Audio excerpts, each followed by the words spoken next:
지난번에 1절부터 8절까지 살펴본 말씀에서 하나님께서 우리에게 허락하시는 시련에 대해서 살펴보았습니다. 시련이 우리 앞에 찾아올 때 온전히 기쁘게 여기라 라고 했습니다. 왜냐하면 시련 후에 우리에게 주어질 결과를 기대하면서 하나님이 나를 더욱더 성숙한 성도로 더욱더 주님을 닮아가는 모습으로 나를 변화시켜 주실 것을 생각하고 기쁘게 여기라고 했습니다.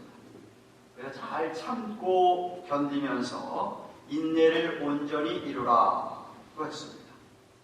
하나님의 절대 주권을 믿고 하나님의 뜻이 분명히 있음을 확신하고 어떻게든지 나를 쳐서 주께 복종시키라는 것이었습니다. 시련을 통과할 때 또한 하나님께 지혜를 구하라고 했습니다. 믿음으로 구하라고 했습니다. 세상 지혜가 아닌 하나님으로부터 오는 지혜, 하나님의 말씀을 내가 이 세상에 잘 적용할 수 있는 지혜를 구하라고 했습니다. 그 지혜를 우리가 의심하지 않고 구하면 반드시 주신다고 했습니다. 무엇보다도 시련이 다가올 때 시련 자체에 우리의 눈을 맞추지 말고 우리의 초점을 시련 뒤에 계시는 하나님께 우리의 눈을 고정시키라. 만약에 저와 여러분들이 시련 가운데서도 우리 주님을 향한 사랑이 변하지 않는다면, 믿음을 지킨다면 반드시 승리를 거둘 것이라고 했습니다. 오늘은 시험, 먼저 앞서 얘기한 것은 시련, 트라이얼스라고 한다면 오늘 이야기는 시험, 템테이션에 관한, 유혹에 관한 말씀입니다. 특히 돈에 관한, 부에 대한 욕심, 그 유혹의 시험을 오늘 본문이 말씀하고 있습니다. 가난한 사람은 당연히 가난으로부터 벗어나고 싶은, 가난으로부터 자유하고 싶은 것이 정말 간절한 소원일 것입니다. 부자가 되고 싶은 욕망이 분명히 있을 것입니다. 근데 여러분, 부가, 돈이 많으면 정말 그게 복일까요? 많은 사람이 다 행복할까요? 일주일 전입니까? 1일 전입니까? 쇼킹한 뉴스를 여러분 다 들으셨죠? 세계에서 가장 부자인 빌 게이츠 부부가 27년을 살고서는 서로 이혼하겠다고 합니다. 돈이 얼마나 많습니까? 그렇게 돈이 많으면 못하겠습니까?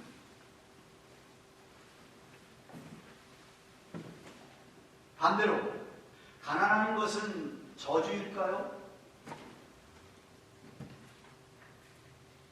성경은 부에 대하여, 가난에 대하여 뭐라고 말하고 있을까요? 가난, 부 자체보다도 가난과 부를 어떤 관점에서 대하느냐, 어떤 관점으로 보느냐,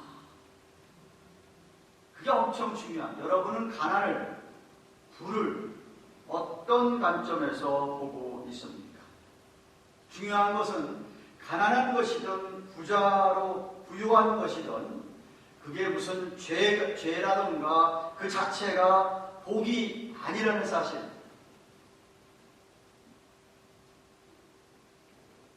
가난한 사람들이라고 뭐 다 좋은 사람들입니까?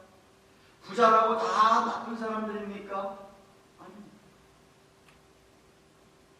저는 가난한 형제 중에서도 돈에 대해 지독하게 무서운 사람도 보았습니다. 부자이면서도 그렇게 너그럽고 정말 신실한 부자도 봤습니다. 여러분도 다 경험해 보셨을 거라고 생각합니다. 야고보 사도는 오늘 재물로 인하여서 시험에 들 수 있는 믿음의 형제들에게 권면합니다. 9절 10절 말씀 다시 봅니다. 낮은 형제는 자기의 높음을 자랑하라. 부한 형제는 자기의 낮아짐을 자랑해라. 이는 풀의 꽃과 같이 지나갑니다. 라고 했습니다. 여기 낮은 형제는 가난한 형제를 가리킵니다. 가난한 성도. 부한 형제는 재산이 많은 부자 성도를 가리키는 겁니다. 내가 가난하다 그래서 의기소침하거나 하나님을 원망하지 말라. 그런 것들을 경계하고 하나님께서 너를 불러주셔서 하나님의 자녀라고 하는 기가 막힌 지위, 영광스러운 그런 지위를 자랑하라, 생각하라고 합니다. 하나님 나라를 내가 기업으로 소유하게 된 사실에 대하여서 그것에 대해서 자랑하라라고 이야기합니다. 이 세상에서 가난한 것과 관계없이 바울은 에베소 교회 성도들을 이렇게 얘기합니다. 에베소 1장 13절 14절 그 안에서 예수 그리스도 안에서입니다.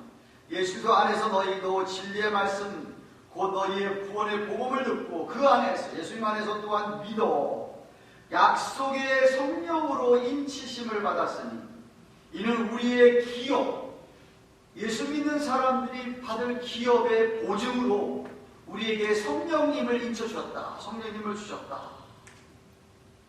그 얻으신 것을 구속하시고 그의 영광을 찬미하게 하려는 것이라 라고 했습니다. 저와 여러분이 받은 성령님이 그 기업의 개런토, 보증이 된다는 것입니다. 그러니까 가난하다고 조금도 주눅들지 말고 영광스러운 하나님 나라의 귀한 가족이 된 것을 기뻐하라는 것입니다. 주님께서 저와 여러분에게 허락하시는 풍성한 삶이라고 하는 것은 우리가 얼마나 무엇을 많이 가지고 있는데 결코 있지 않습니다.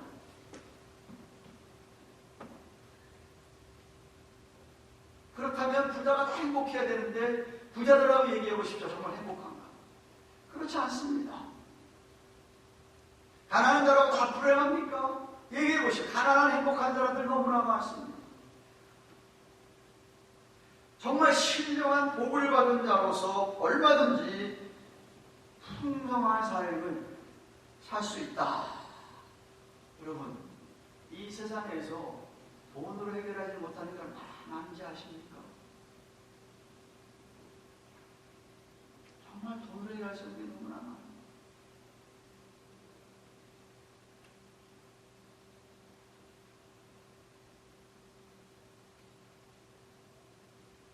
생명을 돈으로 살 수 있다고 생각하십니까?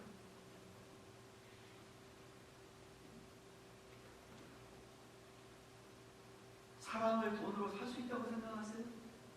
진실한 사랑?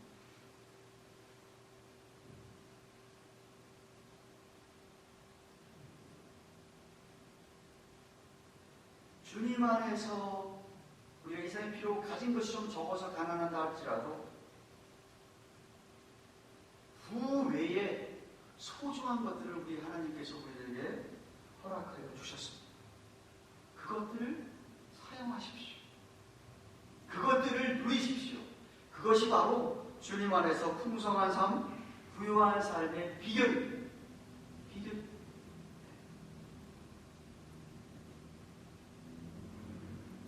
한편 부자 형제들, 부자들이 까딱 잘못하다가는 재물을 의지하고 재물을 귀중하게 여기려는 유혹을 받기 쉽기 때문에 오히려 많이 갖고 있는 것이 시험이 될 수가 있습니다. 그거 더 지켜야 되고 어쩌면 더 많이 부를 축적해야 되고 구한 것 자체가 고난이 될 수 있습니다. 오늘 10절 하반절에 세상의 부는 다 사라지게 되어 있다는 것을 말씀하십니다. 풀의 꽃으로 비유합니다. 풀의 꽃으로. 부라고 하는 것은 부의 영광이라는 것은 화려하게 핀 들풀꽃과 같다. 시들고 말해볼 밖에 없는 그런 꽃과 같다라고 말씀합니다.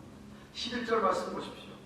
해가 돋고 뜨거운 바람이 불어 풀을 말리우면 꽃이 떨어져 그 모양의 아름다움이 없어지나니 부한 자도 그 행하는 일에 이와 같이 쇠잔하리라.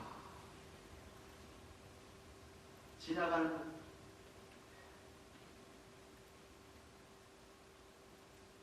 아무리 내가 재산을 많이 쌓아놓다 하더라도 죽어서 가져가는 건 아니지요. 그렇죠? 이건희 회장이 얼마나 많은 재산을 남겼다고 합니다. 그런데 세상에 재산 세로만 나라에 바치는 돈이 몇 조? 12조? 그거 외에는 귀한 그림, 비싼 그림 다 나라에 바치지 않습니다.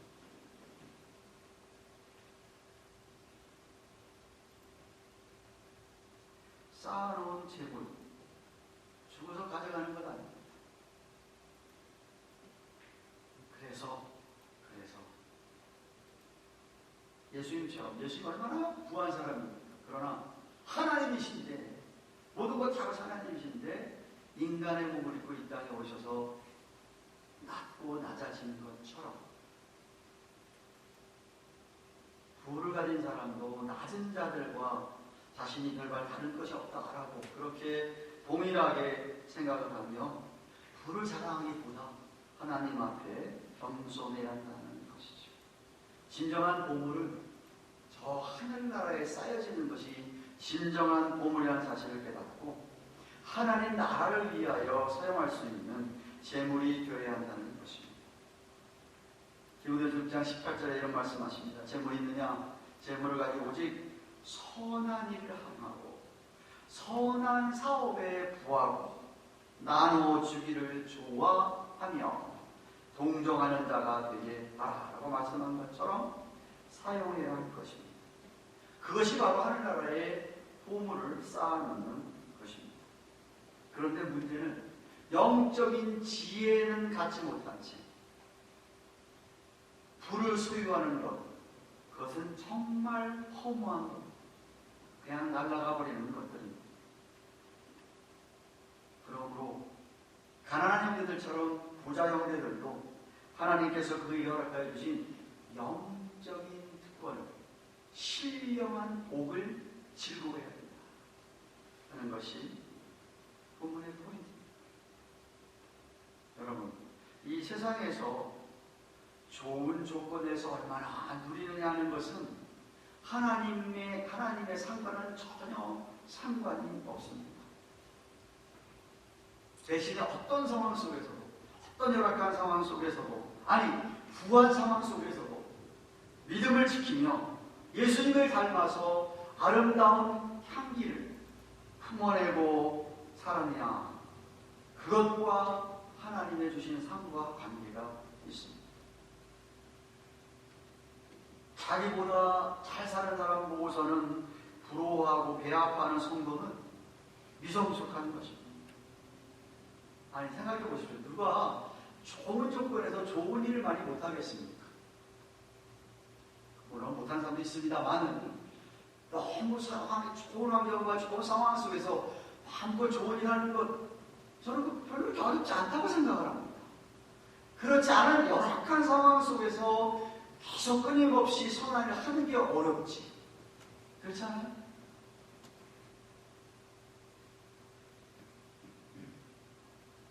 그래서 내게 주어진 현재 상황이 좋지 않고 열악한 상황이지만 그런 상황 속에서도 최선을 다하여 선한 열매를 맺는 사람들, 그 사람들에게 상이 크다 이 말입니다.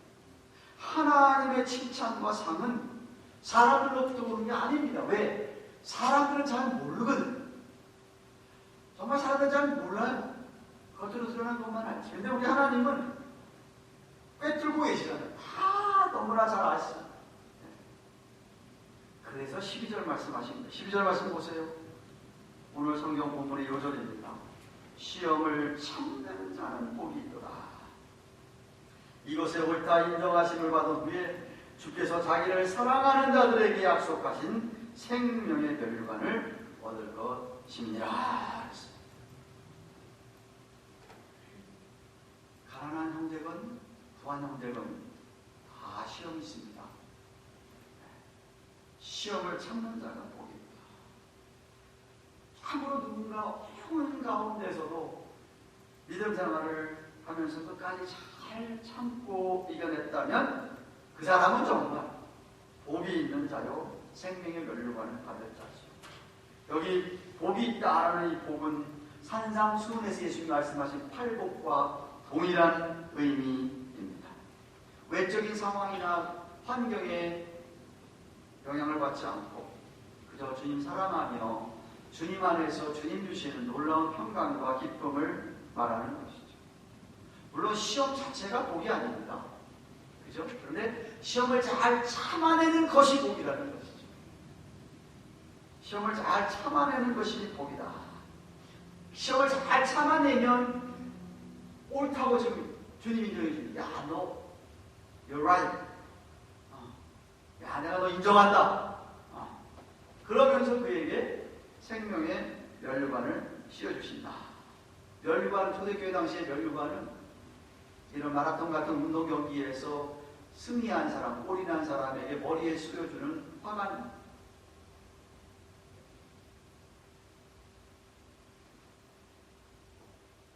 가난하던 부자던 이 세상 살면서 갖가지 시험이 올 텐데 그 시험을, 템테이션을, 유혹을 이겨내고 잘 참아낸 사람들, 주님 사랑하며 최선을 다해서 하나님의 영광을 위하여 그렇게 견뎌낸 자들에게 상급이 예비되어 있는데 생명의 면류관이라고 합니다. 생각해 보십시다. 어떤 부한 형제가 가난한 형제보다 선한 일을 더 많이 했다고 칩시다. 근데 사실 주님 눈에 보기에는 어떤 사람이 더 많이 했을까? 부한 사람은 엄청나게 많은 부가 있는데 그 중에서 선한 일을 약간 했다 하더라도 그것이 자기 그 남은 부 가지고는 자기나 자기 가족을 위해서는 실컷 다 쓰고 선한 일은 그저 요만큼 했다고 한다면 상관을 별로 못 되는 거예요.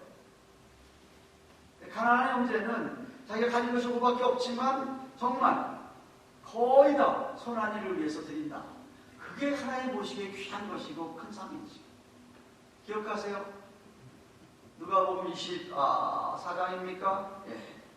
누가복음 21장하고 마태복음 12장에 여러분 너무나 잘 아는 예수님께서 성전에서 어떤 모습을 보았냐면 가난한 과부가 두 랩돈, 두 코인을 헌금한 거예요. 연못에 넣었어요. 부자들이 다 있었어요. 예수님 다 보고 계시고 알고 계세요. 부자들 앞에서 가난한 여자를, 그 여인을, 과부죠. 그 여인을 칭찬하는 거예요. 이 여인은 자기 있는 것 다 드렸기 때문에 너무 귀하다는 것이죠. 가난한 과부가 투랩돈 연구하는 거 하고 부자가 10랩돈 헌금하는 거하고 이게 비교가 되게 된다는 말이죠. 정말 부자가 하나님 앞에 인정받으려면, 칭찬받으려면 그는 훨씬 더 많이 하나님 앞에 훨씬 더 많이 드려야 하겠죠. 그죠? 그게 저는 뭐 부자가 아니라 잘 모르겠지만은 어렵습니다. 쉽지 않다고 저는 생각합니다. 헌금생활 해보면 알잖아요. 헌금생활 해보면. 제가 언젠가도 얘기했잖아요. 1000불 인컴 있을 때 100불 씹을 줄 아는 건 쉬워요. 10,000불에 1000불, 100,000불에 10,000불 헌금? 쉽지 않습니다. 웬만한 믿음가 하면 곤란하죠. 시천일주에 대한 훈련이 되고 이 프랙티스가 되신 분들, 하나님에 대한 이 믿음과 이 가치관, 세계관이 확실한 사람 아니면은 힘들어요. 부자가 아닌 것을 정말 감사하시길 바랍니다. 오히려 우리 주님이 다 아신다는 말씀을 내가 하고 싶습니다. 다 아시고 잘 아시죠. 우리의 상황을 다 아시는 거예요. 다 아시는 가운데 얼만큼 하나님 앞에 충성하고 드리고 선한 일의 열매를 맺느냐, 그것에 따라서 상급이, 나중에 하나님께 칭찬이, 복이 달라진다는 것이죠. 이에서 야고보 사도는 시험 오는 것이 누구 책임인가를 말하고 있습니다. 13절 말씀 보십시오. 사람이 시험 받을 때에 내가 하나님께 시험 받는다고 하지 말아라. 하나님은 나에게 시험을 받지도 아니하시고 친히 아무도 시험하지 아니하시느니라 라고 했습니다. 어떤 사람은 시험이 오면 하나님을 원망하죠. 하나님 왜 나를 갖다 이렇게 시험에 빠뜨려가지고 죄에 빠지게 했느냐. 하나님 잘못입니까? 물론 하나님께서 우리의 믿음을 달아보시려고, 믿음을 연단하시려고 트라이얼, 우리 1절부터 8절까지 본 시련을 주실 때가 있죠. 근데 여기 지금 말하는 것은 시험이에요. 시험. 하나님께서 우리를 템테이션 하진 않으세요. 가난하거나 부하기 때문에 오는 템테이션 얘기하는, 유혹을 얘기하는 거예요. 하나님께서는 가난이나 부를 가지고 우리를 시험하는 분 아닙니다. 예, 아니죠.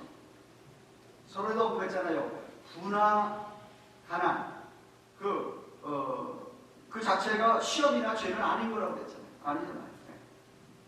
문제는 시험이 왔을 때 우리가 어떤 태도를 취하느냐, 어떤 반응을 보이느냐, 이게 키죠. 예. 이게 문제인 것입니다. 그러니까 만약에 유혹이 왔을 때에 유혹에 빠져서 죄를 지었다면 이 책임이 나한테 있는 것이지 하나님께 있는 건 아니지 않느냐. 하나님께 있는 건 아니지. 그렇죠? 그래서 책임이 하나님께 있지 않다는 것을 13절에 두 가지로 보여줍니다. 첫째는 하나님은 악에게 시험 받지도 않으시는 분이다. 하나님은 무슨 유혹에 하나님을 덜미를 잡을 수 있는 그런 우리 하나님 안에 무슨 악한 성향이나 무슨 하나님의 연약함은 전혀 찾아볼 수 없는 완전하신 분이기 때문에, 완전히 거룩하신 분이기 때문에 하나님에게 무슨 그런 유혹의 손길이 있을 수가 있겠습니까? 악이라고 하는 것은 하나님이 몹시 거스리는 겁니다. 하나님은 악하고 전혀 관련이 없으신 분입니다. 네.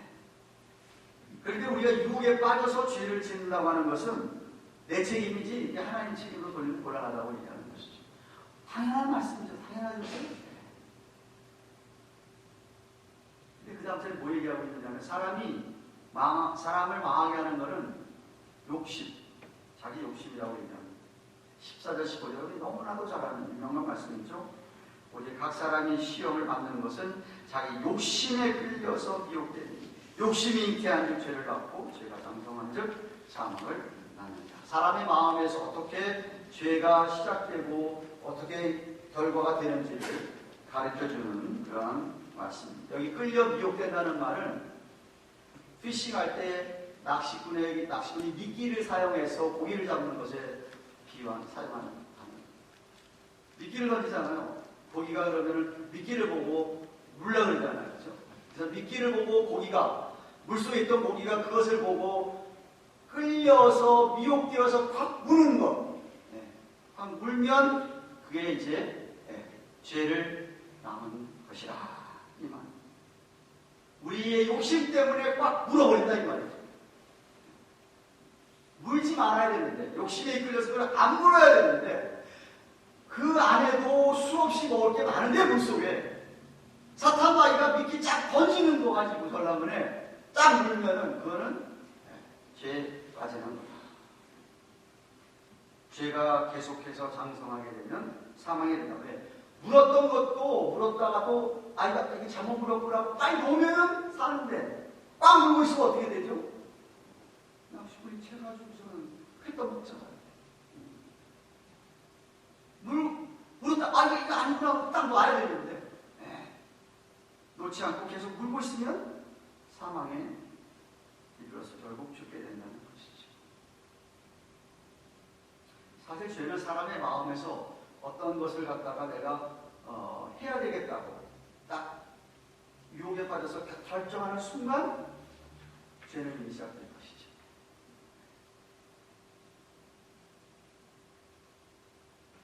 그 죄를 허용하면 결과가 사망이야.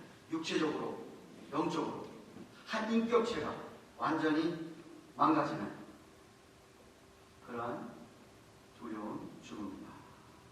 그래서 우리가 우리 자신의 욕심을 절제해야 됩니다. 눈에 보이는 맛있는 미끼 거기에 유혹되지 말아야 죄를 짓지 않게 되는 것이죠. 유혹은 누구나 받습니다. 이 세상에 유혹 안 받는 사람이 어디가 있습니까? 그런데 어떤 고기는 미끼를 안 물듯이 어떤 사람은 유혹에 넘어가지 않습니다. 유혹이 좋다고 생각하면 이미 끌려서 넘어가는 것이 이게 뭐냐면 그 사람의 가치관의 차이. 세상의 물질에 돈에 가치를 두고 있는 사람. 이 사람은 그냥 백발백중 물리는 것이죠.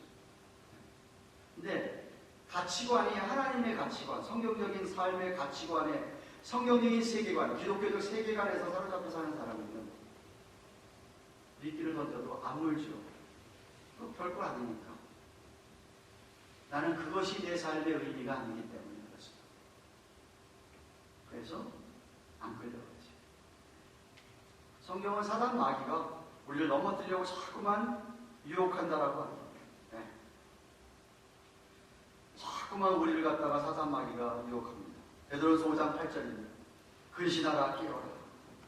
너희 대적 마귀가 우는 사자, 굶주린 사자가 돌산김에서 먹을 것이 있을까 하고 참 사람 찾고 있다. 사냥꾼이 새를 한 마리 잡기 위해서 올무를 넣어가지고 저 올무에 끼어들어야 할 텐데 하고 기다리는 사람처럼 수많은 올무를 놓고서는 거기에 빠지기를 기다리는 것이 사단 마귀라는 말. 그래서 우리는 우리 안에 있는 욕심을 버려야 됩니다. 절제해야 됩니다. You have to control your selfish desire, earthly desire. 세상적인 욕심을 우리가 컨트롤해야 됩니다. 만약 그거 따라가면 죄를 짓는 것이죠. 하나님께서 우리에게 주신 한계를 넘어가거나 한계에 있지 않은 것을 내가 가지려고 하고 누리려고 하면 이제 그때는 죄를 짓게 되는 것이죠. 아예 금욕주의를 살아가는 건 아닙니다. 하나님 우리가 허락하신 것 안에서 하나님이 내게 아내를 주셔서 내 아내 안에서 내가 내 그런 모든 것을 인조하는 것이지 아내를 벗어나가지고 다른 여자 이건 아니라는 얘기예요. 하나님 우리에게 주신 것들 안에서 이 우리의 디자이어들이 욕망들이 컨트롤이 돼야 된다는 것이죠. 허락하신 것 같죠. 근데 문제는 왜 뭐냐면 감사하지 못하고 만족하지 못하면 자꾸만 다른 데로 눈을 돌리는 것이죠. 하나님 내게 허락해 주신 것, 이만큼 허락해 주셨으니까 여기에 내가 감사하고 최선을 다해서 열심히 살면서 이것 가지고 선한 일 하고 살면 좋겠는데 욕심이 더 생겨가지고 자꾸만 다른 것에, 남의 것에 눈을 돌리게 되면 죄를 지게 됩니다.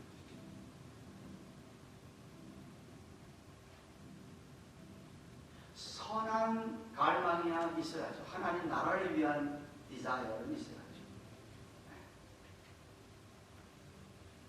하나님 나라를 위해 다른 사람을 위해서 사용하려고 하나님 정말 나는 내 자신의 이기적인 목적, 욕망 때문에 채우려고 하는 거 아닙니다. 정말 주님 하나님 나는 하나님 나라 위하여 교회여 다른 사람 위해서 돕고 싶고 하기 위해서입니다. 그러면서 열심히 일하고 그래서 하나님이 주신 것 가지고 그렇게 살아가는 분들 너무 보기에 좋지 않습니까? 그걸 하나님의 뜻을 묻고 하나님께서 가르쳐 주시는 대로 열심히 노력해서 선한 열매를 맺어가는 모습. 그런 분들의 삶은 정말 다이내믹하지 역동적입니다. 눈이 아주 빛나고 생기가 넘치죠. 왜? 내가 살아가는 목적이, 내가 사는 목적, 일하는 목적이 너무나도 분명하기 때문에. 너무나도 분명하기 때문에. 사랑하는 가든교회 교회 여러분, 말씀을 뵙겠습니다. 우리 하나님은요, 공평하신 분입니다. 정말 공평하신 분입니다.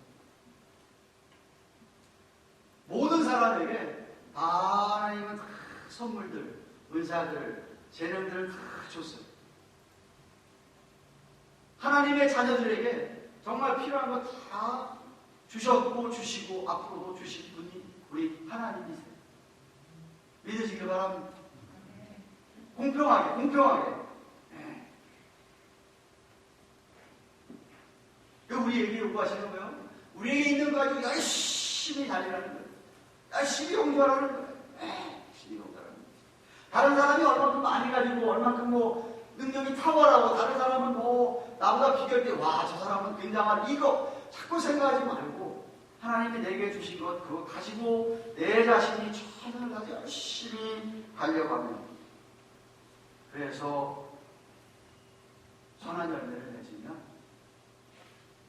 하나님 나중에 그것 가지고 평가하시는 거예요. 우리가 허락하여 가지고 얼만큼 남겼느냐 평가하는 것이 우리 없는 것 가지고 막 하자고 생각하는 건 아니죠. 많이 준 사람에게는 많은 요구하신다고 그러죠. 5달란트 줬으니까 아들한테까지 이상 내놔야 되는 거 아니냐. 하나님 많은 거 줬는데, 재물을 비롯해서 재능을 비롯해서 뭐 많이 줬는데, 아니 왜 요거밖에? 이러면 그 사람에게는 상이 많이 있을 수가 없죠.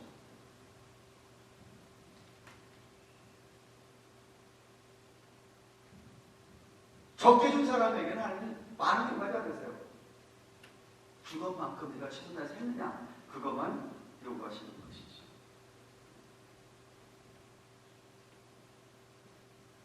그렇기 때문에 우리에게 허락하신 형편, 환경, 상황, 이런 여러 가지 열악한 것 속에서도 불구하고 하나님 앞에 감사하면서 열심히 하나님이 기뻐하신다고 생각되면 열심히 하십시오.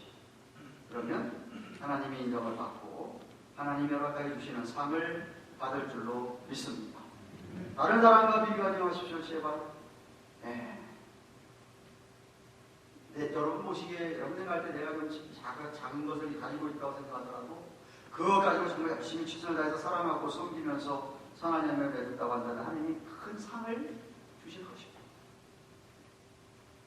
디모데후서 6장 9절 이렇게 말씀하십니다. 자꾸 구하려 하는 자들은 시험과 올무와 여러 가지 어리석고 해로운 정욕에 떨어지나니 그 사람으로 침륜과 멸망에 빠지게 하는 것이라. 그래서 우리는 욕심을 경계해야 돼요. 이기적인 욕망을 경계해야 돼요. 그거 넘어가면 죄를 짓게 되는 것입니다. 사단 마귀가 꼬이려고 우리를 미혹해 하려고 하는 미끼에 넘어가지 마십시오. 또 물지 마십시오. 하다가 실수도 잠깐 불었다면 금방 놓을 수 있기를 바랍니다. 금방 내려놓으십시오. 그래야 삽니다. 과거에 우리 그래본 적 한두 번씩 다 있잖아요. 욕심에 이끌려가지고 미혹되어서 죄를 짓고 난 다음에 어려움을 당하는 경우 있지 않습니까? 얼마나 이 하나님 말씀이 진리인지.